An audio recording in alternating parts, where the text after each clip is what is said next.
Scathing allegations came out on Friday about former Governor Charlie Crist claiming that he paid off men to hide that he is gay. Now, this all surrounded criminal charges against former state GOP chair Jim Greer.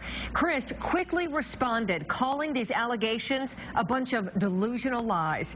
Now, those allegations are seeping into the Republican nomination for the U.S. Senate candidate. George LeMieux, who was appointed by Governor Charlie Crist to fill the term of Mel Martinez, who resigned, is being accused of extorting to get the appointment. Tonight, 10 News investigator Mike Deason, who broke the story about the former governor, which quickly became a national talker, spoke to LeMieux as he was trying to win a straw poll vote with Pinellas Republicans. I don't even know who those people are. Former U.S. Senator and current Senate candidate George LeMieux is talking about allegations that two men were paid to leave the state to hide a relationship with former Governor Charlie Crist. LeMieux denies he had any involvement and furthermore says it's not true.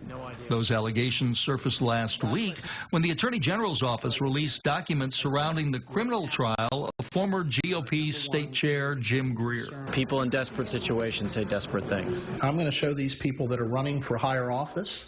I'm going to show the public what they truly are, which is a bunch of liars that will do anything, and I mean anything, to achieve that higher office.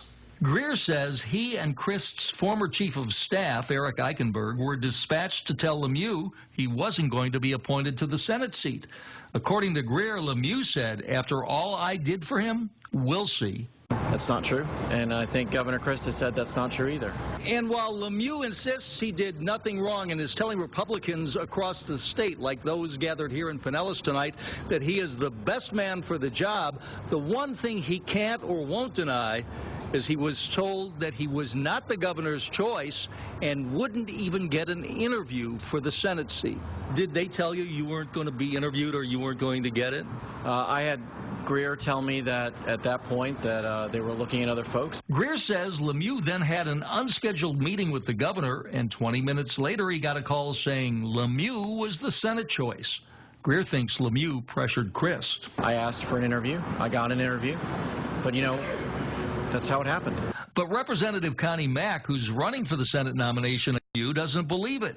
He had his chief counsel write this letter to the Justice Department suggesting LeMieux got the Senate appointment by using extortion or bribery by threatening to disclose harmful information, presumably about the two men paid to leave the state. And while both Crist and LeMieux insist nothing was improper about the appointment, testimony at Greer's upcoming criminal trial could shed light on what's fact or fiction.